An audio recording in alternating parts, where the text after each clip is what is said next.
Introducing Minor Wisdom Quintet. 1, 2, a skidda-didda-doo. Minor Wisdom.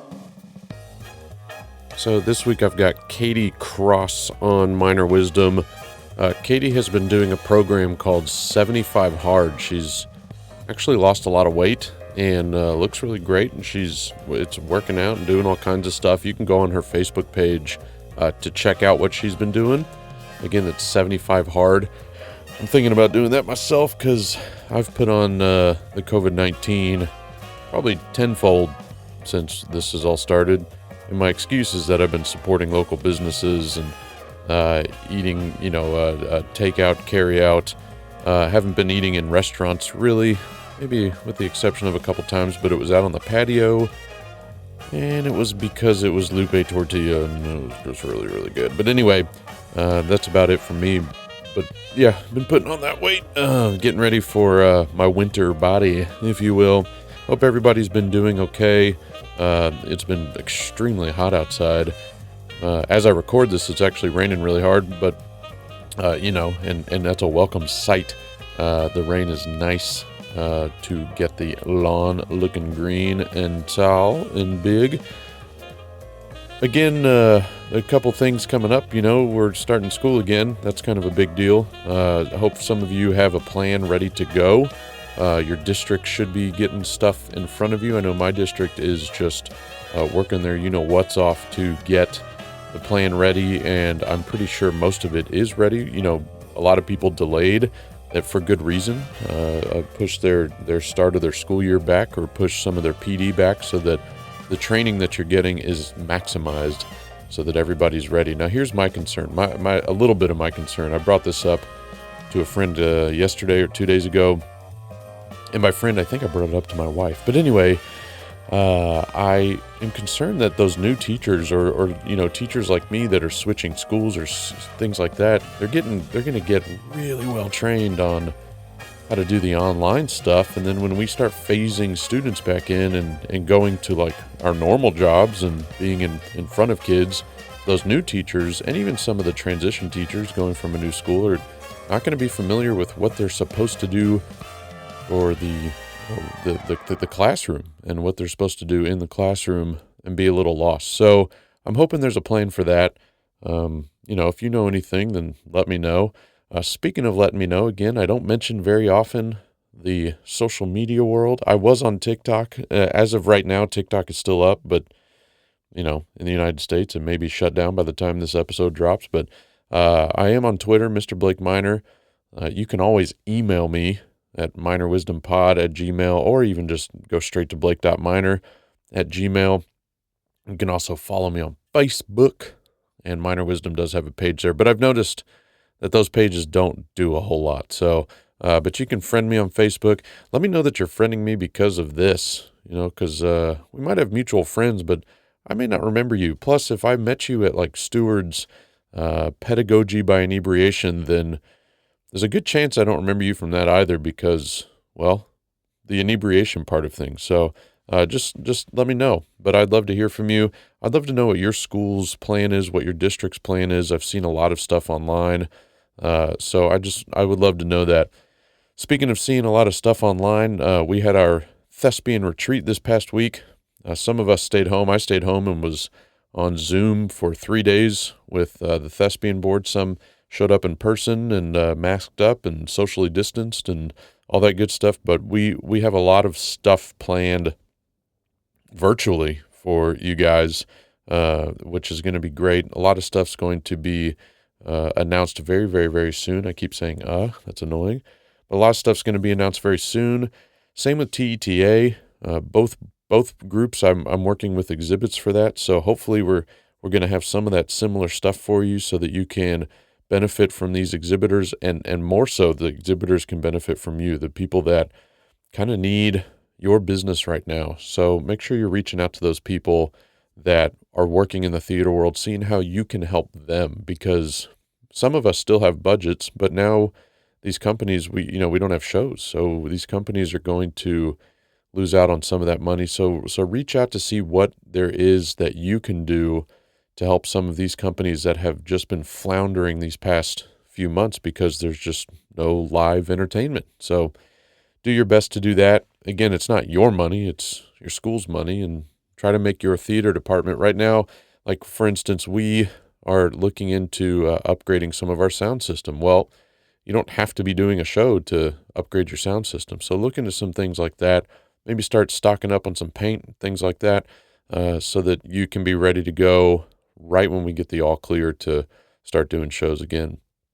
Again, I've got Katie Cross on the pod this week. Hope you enjoy it. She's at Maid Creek in Katy ISD, and it was a fun little interview. So I hope you enjoy Katie Cross this week.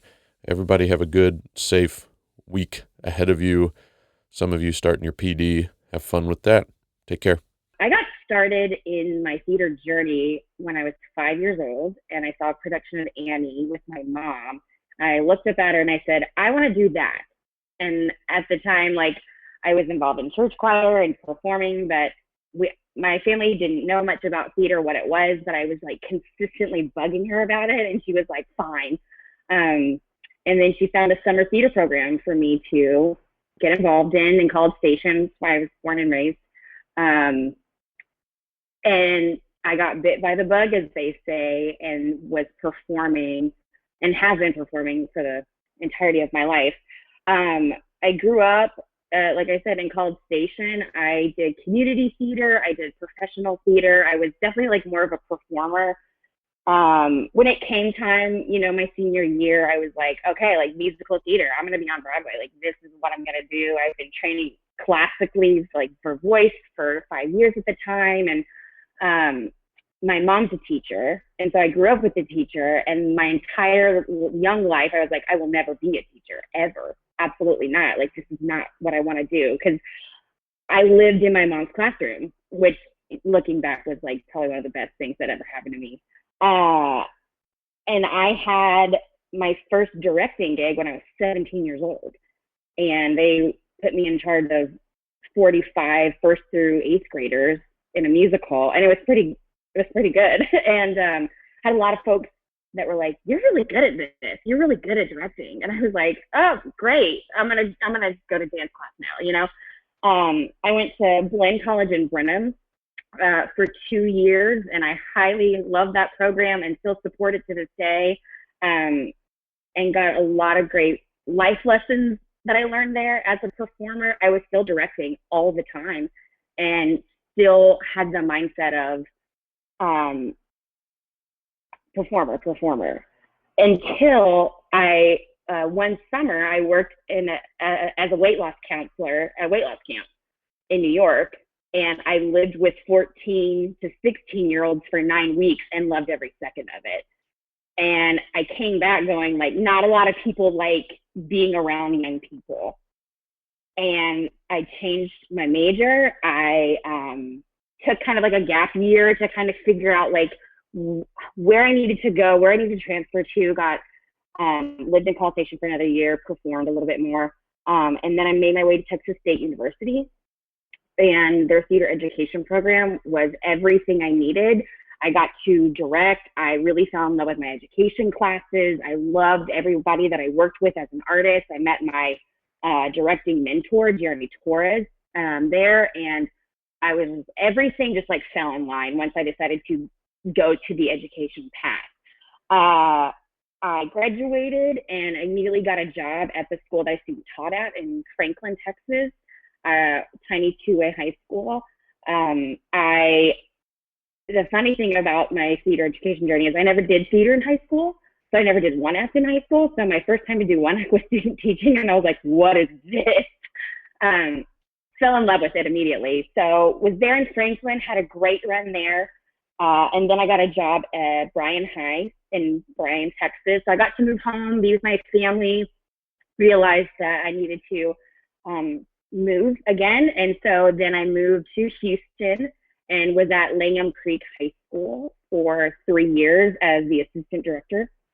And then I just recently finished my first year at Maid Creek High School as the head director. So I'm definitely that millennial statistic that's like, I will bounce from job to job and never stay in one spot for 25 years. But I really love my education journey, like my job journey and what I've learned from it.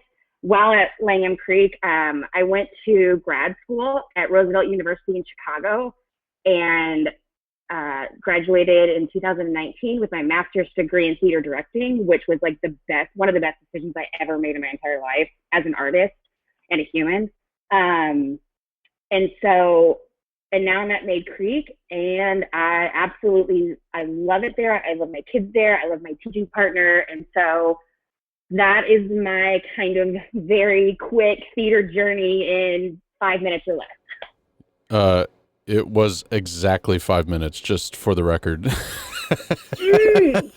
Now that said, Bam. the first minute of this was me telling you what to do and stuff like that. So, I guess it was under 5 minutes. So, but I love that. Yeah, this clock hit 5 right as you said that. So, I've got some questions for you. Absolutely. Yeah. So, first of all, Annie, do you still like Annie? You know what I mean? I've been in it twice and Yeah. choreographed it once. Yeah. So that doesn't answer the question, but yeah. That's why I was like, I've been involved. I think it is great for what it is. Sure. And as your taste as an artist in general should be evolving. Sure. And so like, yes, that was my gateway. I appreciate the show for what it is, but it's just not on my bucket list of things to do right now. Yeah. Okay. I just, I've got my own personal opinion about Annie, but I'll keep it to myself. Do I need to make money this year? Let's do Annie. Yeah, exactly. Yeah. Annie is definitely the High School Musical type show where, right. You kind of bite your tongue and just grit your teeth and do it to appease the fans. And then next year do Sweeney Todd. Do what you want to do. Totally understand that. Yeah, High School Musical for us, because I did it probably bought us 3 years worth of musicals we wanted to do, like financially speaking. So I highly recommend it. But also just make sure you're in a good mental state when you do it. which is so important to know what shows you want to produce as an artist. Right. And then as like an art, put my art administrator hat on. Right. What's going to bring in some money? So it might not be the show that I'm 100% in love with, but I might be 90% in love with it. So there's also something to be said, and this is going off a little bit, but with a show like Annie or Oklahoma or Anything Goes, some of those classics or whatever, for your kids that are in the program for 4 years, to at least give them one of those while they're there. Absolutely. So that they experience it, and even if the director's not a fan, which I love Anything Goes. And the new Oklahoma actually is an experience. So I have heard some awesome things about that new version, and I was like, would love to dive in. Yeah. So, I mean, that's okay. So you mentioned you went to Blinn. So you went to Blinn, then Texas State. Is that common to do? I know the Blinn A&M thing is common, but is it common for students to do Blinn, Texas State? So the Blinn campus that I was at was in Brenham. Oh, okay. So it wasn't the Bryan campus. Okay. It was not the feeder school to Texas A&M, which both of my parents graduated from Texas A&M. Whoop. And I always tell people I was raised in the cult. I am not of the cult. Right.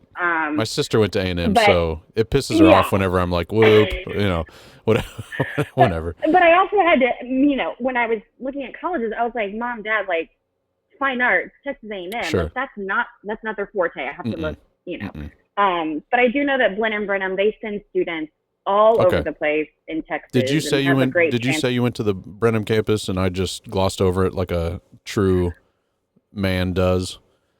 Oh, I don't know. Oh, okay. Maybe. I don't know. We can, the nice thing about a podcast, we can always go back and listen. Yeah. So that's the good part of it.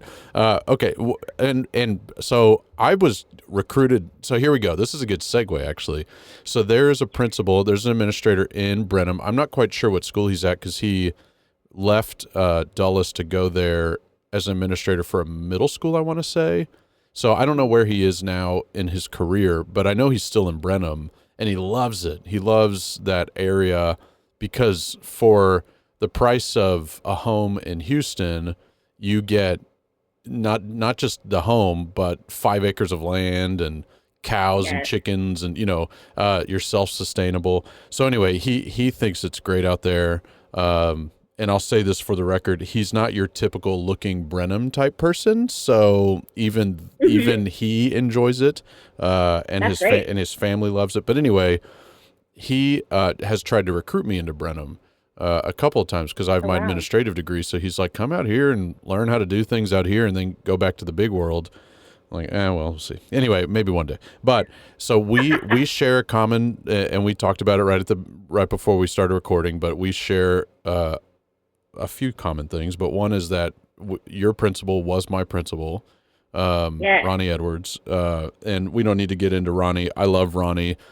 He was for me, he was very supportive at Dulles, partially because his daughter was in theater, or maybe she still is. I don't know. One of his daughters.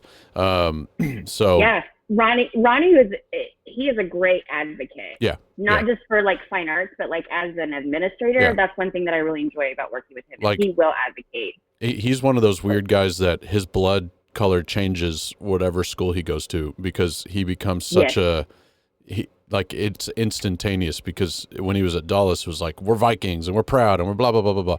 And then he went to Maid Creek and his Twitter annoyingly blew up with, we're green and we're Rams. I was like, Ram pride never dies. Never dies. But yeah, it was great. And I was very happy for him because he took over as you guys were renovating, right? Yeah. Yeah. So that was we just finished that last year. Yeah, that's fun for anybody, just to, even if they're not doing what you want, which I've experienced myself. Not going to say any more about that, but you get to kind of like, it's like, when you're a kid and you're doing Legos, it's like, this is fun. But then when you're an adult, you're doing it for real. It's actually a huge, So he got to take that over, and I'm sure he had a blast. He kept posting stuff. He was very proud of it. So, but Ronnie is a good guy, and he's a big bird. They call him bird heads. What do they call him? Jimmy Buffett fans. Buffett heads. Buffett. Yes. But don't they call him like birds? Aren't they? Parrot heads. Parrot heads. Thank you. Parrot heads. Yeah. He's a huge parrot head, and you wouldn't know that. You would, if you met him, he would not come across as a parrot head. The other common thing we have is your mom taught school. Your mom was a teacher. It still is teaching. What does she teach? She teaches 7th grade science. So we have very similar backgrounds, because my mom taught 6th grade math.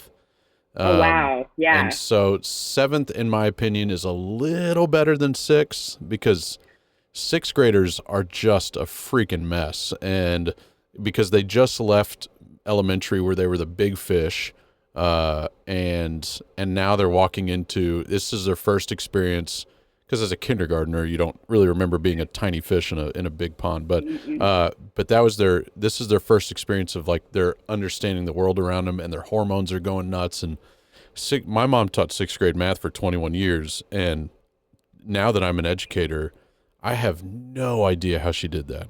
None.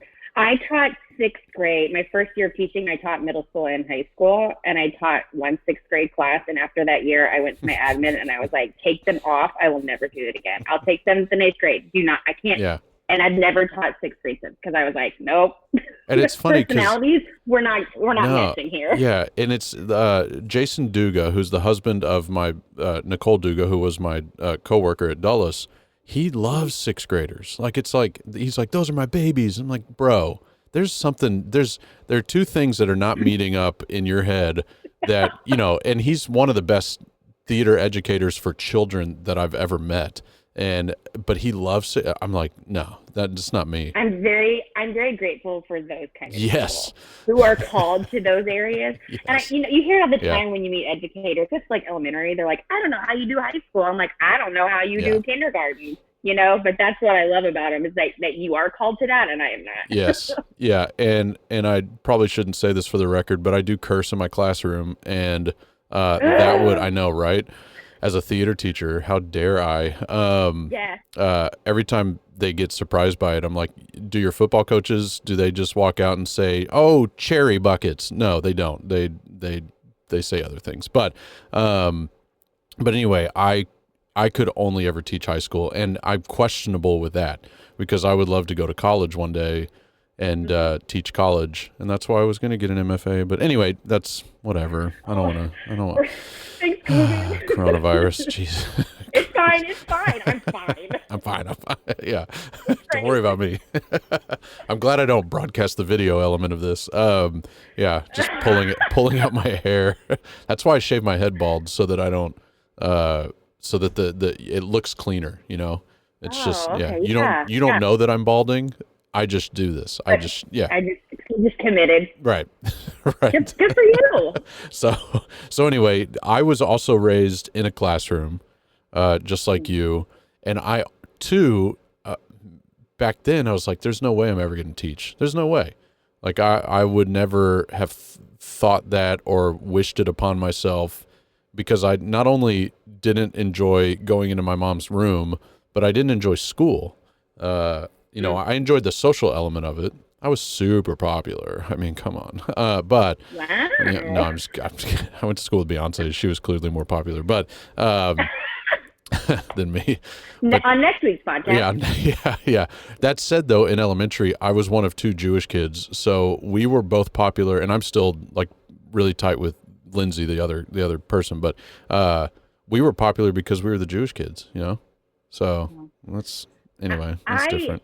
I loved school because of, again, like the social aspect of it. I went to private school for 12 years and then public school for 2. So like I had the best of both worlds. But I think like my personality and my leadership style and all that came from being nurtured in a small environment. Sure. And that gave me the confidence that carried me into an 800 kid class at a public school. So I'm very grateful for that. I had that 2 experiences growing up. Did you? So the one act play thing, you know, I have a similar experience with that, because we didn't do one act play, because I went to HSPVA and we didn't do one act play, and I've said that many times on this podcast, but we hosted, so I was familiar with kind of a little bit of the format, but we never competed. When you were at Franklin, now, do you think your experience now, looking back, would have been different if you were at a 5? It was probably 5A was the top back then, but if you had started at a 5A school and were thrusted into one act play with that kind of larger scale, than, no offense to 1, 2, and 3, but it's just a different world than the 5, 6A. Do you think your outlook on how you approach one act play would be different? Yes, because my approach when I got into a 5A school from a 2A school was completely changed. Yeah. But like my first year in one act, I made it to region. I had no idea what I was doing, like 0. And I was never more grateful when our name did not get called to advance the state. Right. And I was so tired, and I was like, I don't know what I'm doing. Yeah. Which also, like 10 years later, I'm like, that show got to region. Like I've done better stuff than that. Like, but I will say, being a first year teacher in one act, it forced me to like literally memorize that handbook and dive really engage myself with it and do the research and learn it for myself firsthand. So I really enjoyed that process of it. But yeah, I mean, if I was at a 5A high school, number one, I probably wouldn't have been a head director. Right. And so, but I like the learning style and the journey. And I feel like after 10 years of it, I'm like, I think I kind of know what I'm doing when it comes to this contest. And then there's days where I'm like, I don't know what I'm doing. Right. So yeah, I do like how my one act journey has evolved and what I have learned and how I approach it now. So I've asked this to a few people on here. Is there a show, because you mentioned how you're not quite sure how that one show made it to region looking back. Is there a show that did not do as well as you thought, oh my gosh, this show is just clicking, and then adjudicators just that one day just didn't see it the same way. And you don't have to totally. name names.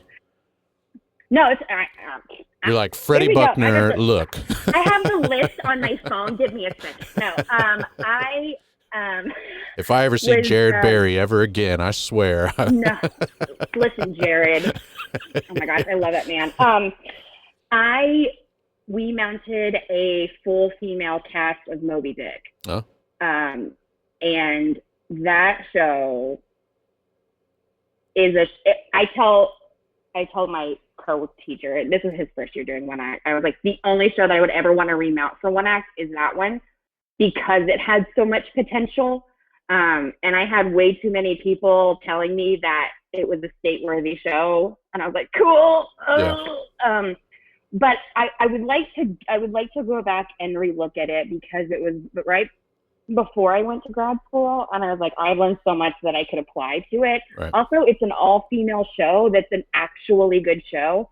It's the version written by John Jory, which is made for an all-male cast. And I emailed him and I said, can I make this an all-female? And he was like, by all means, please do that. And then we also, like, during the process, would email each other, and he would check in to see how we were doing. And Sure. so I was just like, I just need to find a really good all-female script with a large cast. And so I was like, I found an all-male cast, so I flipped it. So that would be the one show that I would love to remount again.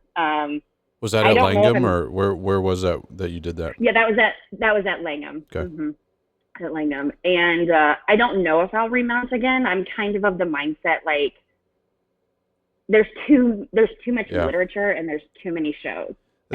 That seems to be a new school kind of mentality with, like, kind of our age group that like, I'm not a big believer in, I've done that show, I'm done. Like, I'm not a big believer that we should rehash out shows. Like, the normal career is 30, 35 years.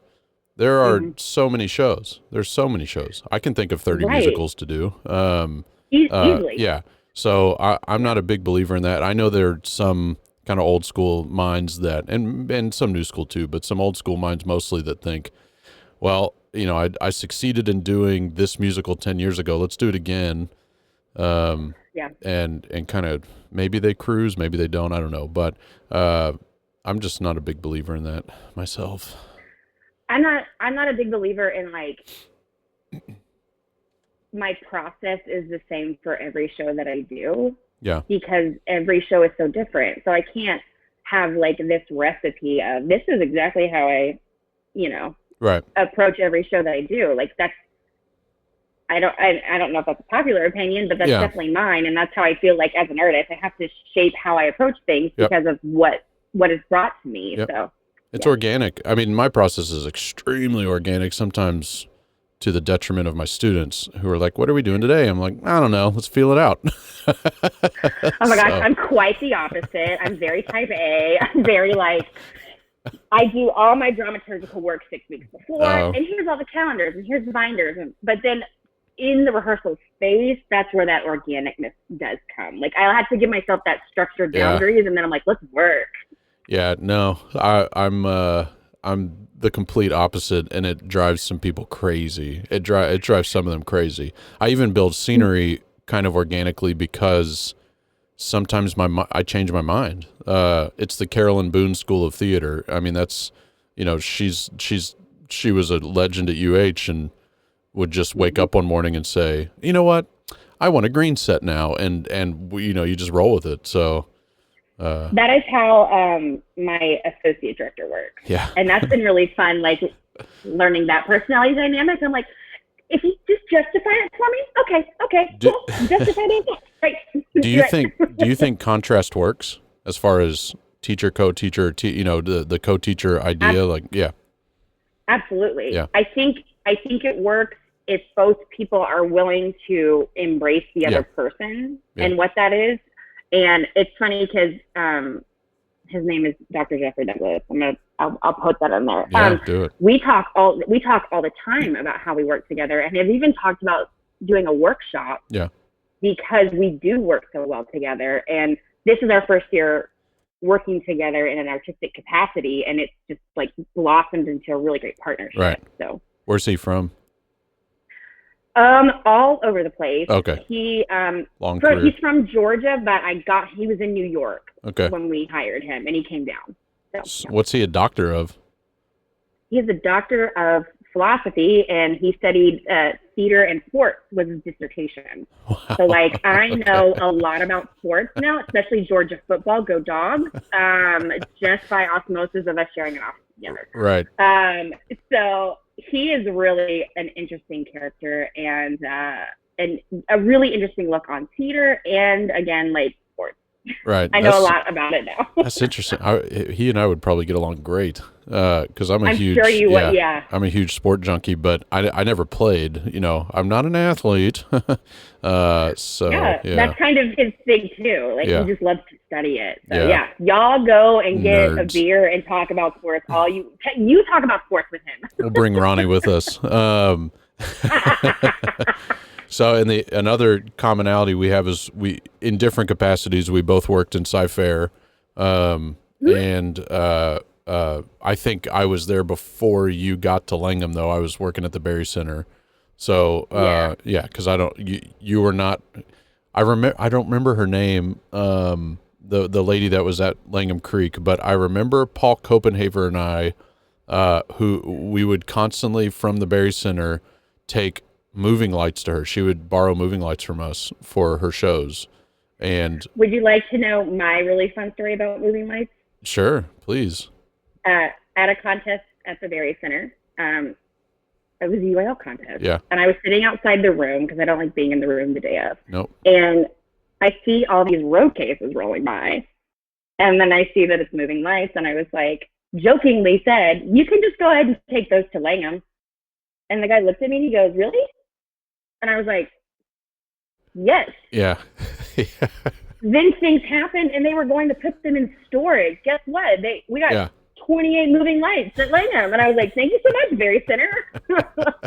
Which Yeah. is, I love working in that district. It's a great district to work at. Yeah. And like, they were just like, yeah, sure. And I was like, oh, cool. And they're about to build another fine arts only facility. Yes. It's crazy Yes, we need it. because that theater isn't the best theater in the world, the Berry Center one, because it's just so flat. If you ask me, like there's something, it's not pretty, but there is one, and it's state of the art. And the space itself, the whole Berry Center itself is just a great space. And now you guys are not you, but Sci-Fair's whatever. Hey, so how well have you gotten to know Josh Hearson? That old Oh, guru, Josh Gruber. Pearson. Listen, his name kept getting brought up when we were doing our rigging safety inspections. And He's they the were worst, like, I right? think you Yeah. have less, they're like, I think you have less, like, comments than Seven Lakes. And Yeah. I was like, woo! So, no, Josh is great. Got to work with him specifically on one act, and he is just like, Yeah, he's a funny such guy. a nice guy. Yeah, he's great. He's very bitter right now, and I don't know if this is public knowledge, but and maybe Charlie is too at Katie, because we were chosen as one of the USITT EDTA technical theater pilots. My school was.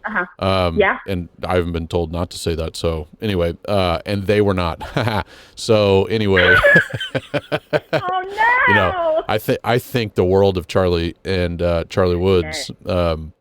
He's probably the most knowledgeable technician in the state of Texas. But and then Josh, he's okay, but he thinks so high of himself, and I got to have him on at some point because he's one of my closest friends, and I'm just ribbing. I love him, but he's never actually taught at a real school, so that's what I always give him crap about that. So, what are some of your favorite shows that you've done in the past that musicals, not just straight plays? Because I'm the weirdest musical nerd in the world because I'm this straight Jewish man that loves sports and watches wrestling all the time. But I also, like, my daughter is obsessed with Shrek the Musical right now, like absolutely obsessed. Okay. Yeah, right. I know. So we listen to it all the time, but I'll sing along. Like I sing along with it, and it's a little disturbing sometimes. But what is a show that you've done, that you've directed or done in your high schools that you would love to be in? Oh man. Like That's you were a just good sitting there one. watching, and you're like, "Oh, dude, if I could play that part." And there's so many. you can name a few. You don't have to just name one. Yeah, I would like. These are also shows I didn't direct. I've seen them. Sure. Ragtime. Oh yeah, yeah. Like get me That's in my that favorite show. Yeah. Get me. It's man. If I could mount that this year. Would you play Cole House? You would play Cole House, wouldn't you? Yeah. Yeah, 100%. Would you? But seriously, would you be the mother? Would you want to be mother or like? Yeah. Oh yeah. Because you kind of, I mean, the way you look right now, and I'm going to be very stereotypical because you've got glasses on, your hair up, but you look like you could play the Emma Goldman character. Oh. Like you come out and just be this kind of like, I'm a strong, European influence. Give me what I want. I've never been described as European, so like, thank you. Yeah, you're for that. I usually, it's funny. I'm usually cast as like the mother or the older person, or like usually I'm cast a lot older than I am. But that's cool. Hey, I get to perform. I don't care. Yeah. I'd love to do Ragtime. I'd love to be in Hello Dolly. Mm-hmm. There. For sure, Hello Dolly. And Annie, Get Your Gun. I know it's an old one, but it was the very first show I was in, and I was in it a second time, but I really want to do it as Annie. I want to, like, that is the role that, like, I know, like, I would kill and I would be really good at. Right. So it, obviously I just, like, named, like, 2 out of the 3, like, strong female lead musicals because, like, that's my bag, and that's like, fun. What I wanted, the kind of work I want to do. So, yeah, that would definitely be, like, a couple of shows that, like, if I could perform in, man, like, that would be awesome.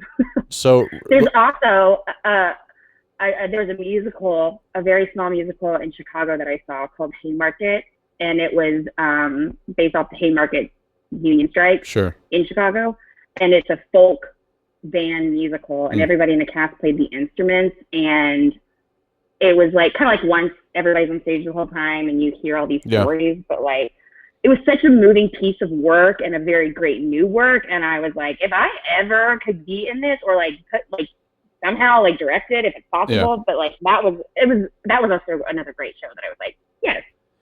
Yeah, Ragtime might become somewhat popular over the next couple of years just because of the message that it has. But it's and I've said this before too, but it is by far my favorite musical. It's just gorgeous. And if you've never, not you, because you have, but if talking to my people, but if you've never seen it or listened to the music, at least listen to the music.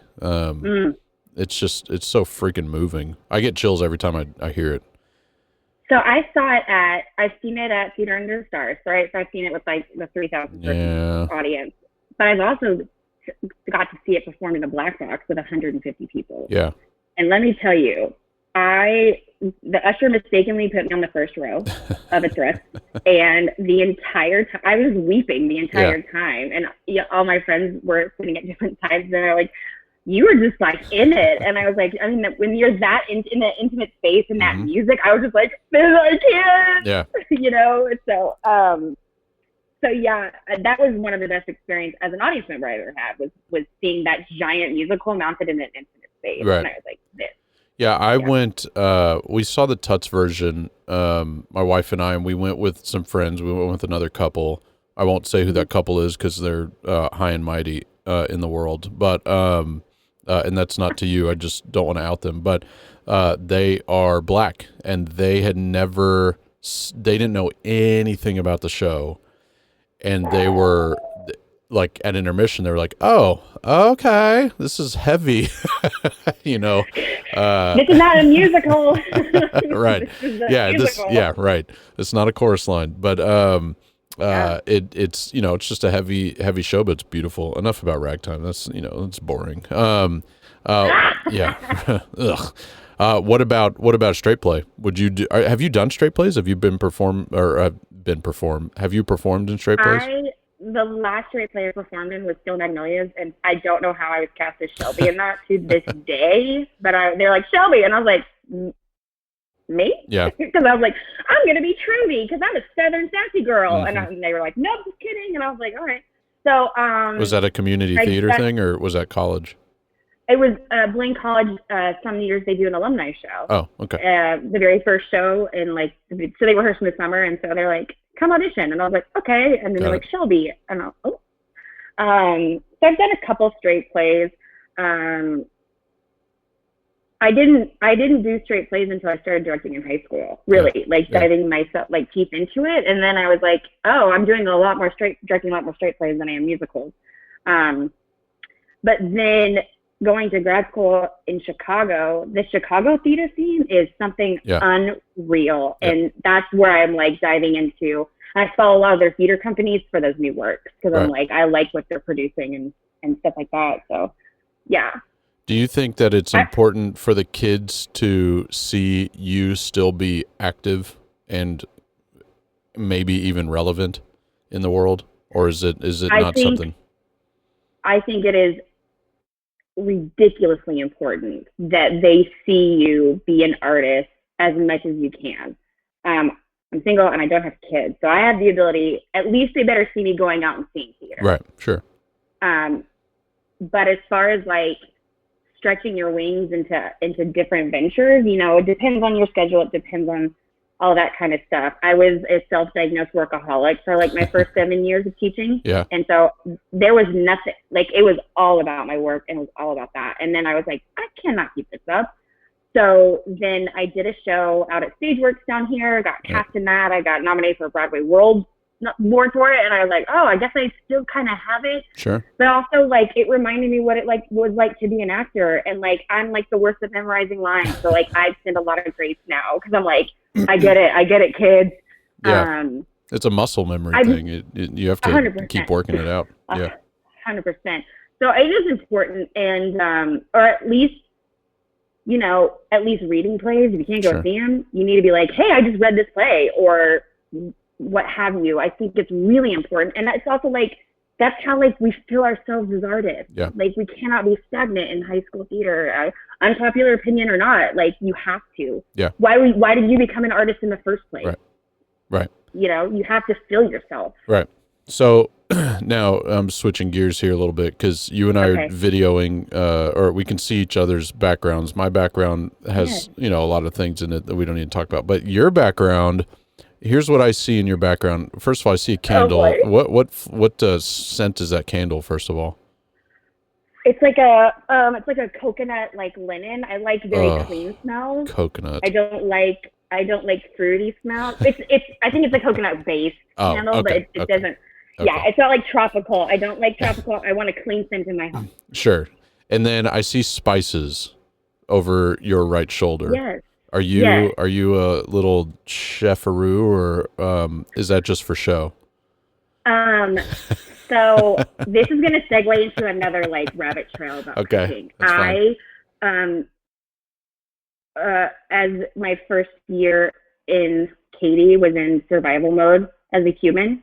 And I do that every year at my first school. And quarantine hit, and I was like, I can't do this anymore. So I discovered this program called 75 Hard.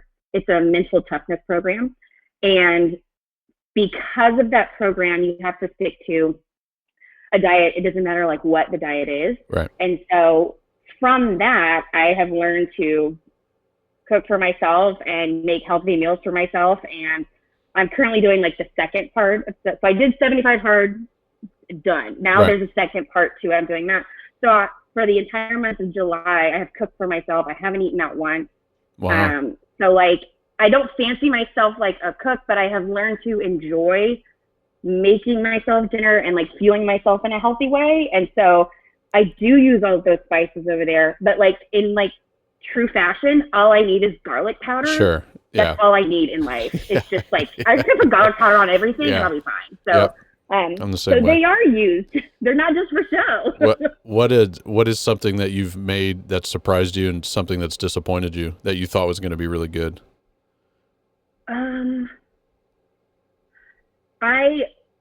I think one of my first, like, I'm doing gluten-free and dairy-free Sure. right now. And so I think one of the first things that surprised me is that one of the first things I made was a chicken Alfredo bake because I'm a carb girl Yeah. and I like cheese and like, so I was like, okay, we'll try it. So it was like an avocado-based Alfredo sauce and I was like, red lentil pasta, but like everything else was like the same. But it was absolutely delicious. There really wasn't that much difference in taste. And I Right. was like, I'm here for this. Yeah. There hasn't been too many like failures when it comes to it. I keep it pretty simple, but I did burn bacon last night and I was so pissed at myself because I've never burned bacon in my life. And I was like, who is she? Like, Yeah. I'm so mad. I was so mad. I don't know why I was so mad at myself, but I was like, this is elementary cooking. Right. And burnt bacon. So That's yeah, I wasn't raised with bacon in my house for Jewish reasons, but I've since made up for it. I've had my fair share, but even burnt bacon, it's kind of like cold pizza. Like there's certain foods, regardless of how it's prepared, you're like, I could eat this, I guess. No big deal.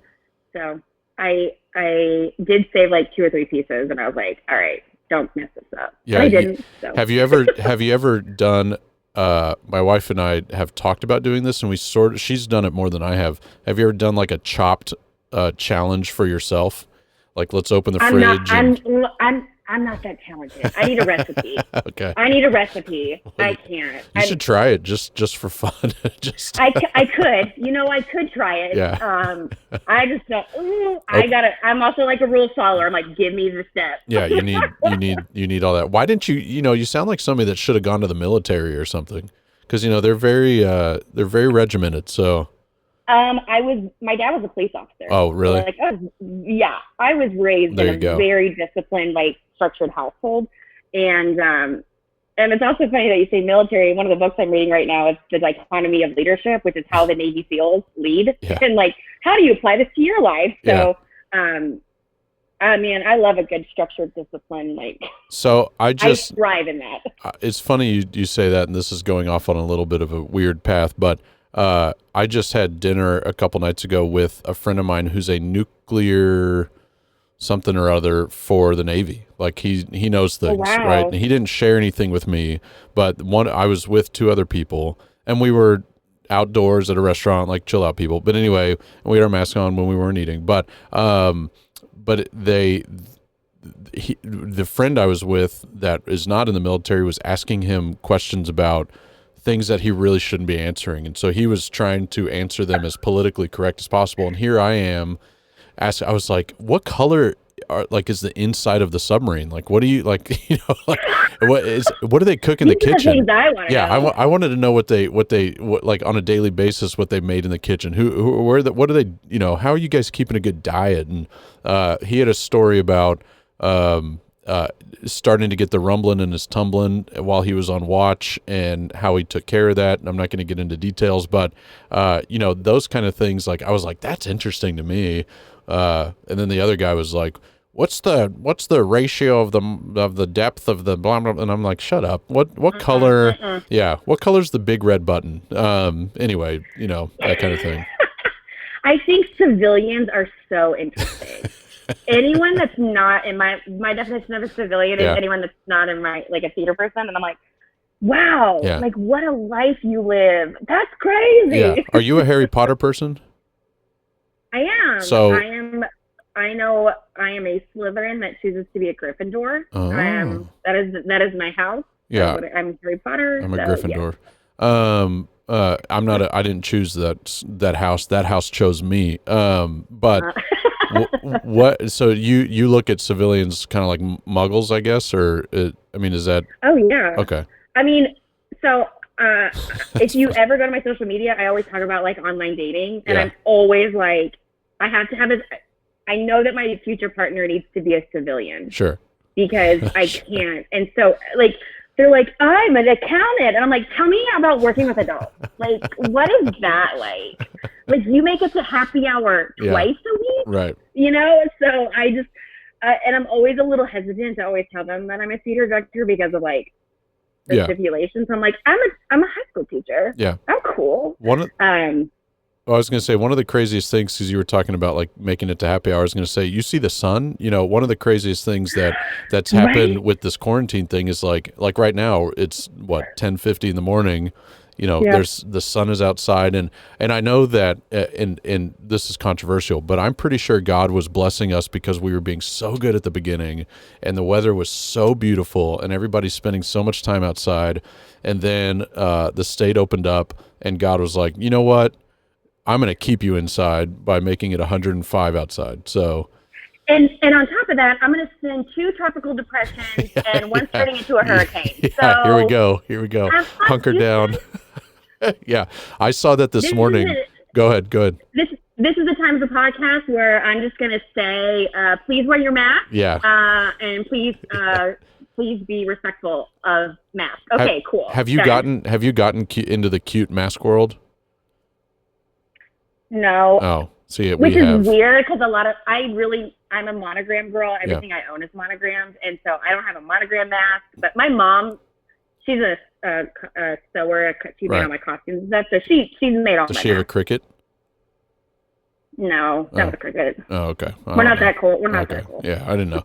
But yeah, I just bought one. It's almost here. It's duct tape. No, I mean it's not really duct tape, but it looks like duct tape. So I'm really excited about that one. I have one that says stage right, stage left. You know. Oh, I love that. Yeah, right? I just got in the mail today. People are 3D printing the little devices that you put on the back of your head that hold your elastic. Okay. Because I don't want my ears to hurt. Yeah. So I was like, so I ordered some of those. So I tried. This is hilarious. I wish I would have filmed it.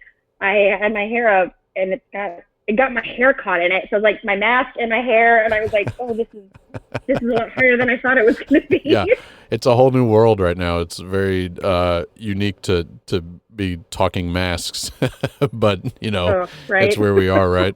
Yeah. So the hurricane thing. So hopefully all that stuff. But when this episode drops, all that stuff will have passed, and everything will be fine. Nobody's going to flood. Even though this first tropical depression that's going to hit tomorrow is supposed to have a lot of rain, but whatever, it's okay. So let's wrap up on that sour note. You brought it up, not me. So finish with I want you to give, because your life's journey, if you will, has been just that, quite a journey, but it's always been tied back to education and to kind of performing in theater. So for somebody that is new to this world of theater education, not necessarily theater, but theater education, what is something that you would tell them, hey, watch out for this because it's inevitable that this is going to happen, and make sure that you're prepared for XYZ, because during your time out there, you're going to see this happen. This will happen to you. And here you go. Yeah. I think one of the important things to remember is that even though you may be new in this or you are a couple of years into this, like, trust yourself as an artist and trust your confidence as an artist. There's many times where I teach a lot of directing workshops, and I'm like, don't forget that you're an artist. That's important. And I know I've said that a lot of times in this podcast, but I think, like, don't lose that part of yourself in all that, you know, administrative duties you have to do and all the educational duties you have to do. Like, remember, like, at your core, you're an artist and you have to lead and help foster, you know, other artists as well. And then the other thing is, like, just self-care. You have to, like, as a self-diagnosed workaholic for a long time, you have to take care of yourself. You have to take care of yourself. So, and then you can have a wonderful 35-year career in theater for the rest of your life and make all the money. I think those would be the two things that I would say, like, watch out for and take care of yourself. Yeah, and I was going to say, keep Just cooking run- yourself a good avocado Alfredo sauce. Yes, invest in like gluten-free meals for yourself. Drink lots of water. Yeah. That's true. That's true too, though. That is true. Yeah, I You- drink a gallon a day. So. Yeah, we as teachers forget to do two things, and they're both associated with liquids. We forget to drink and we forget to pee. And Right. yeah, so anyway, that's Minor Wisdom.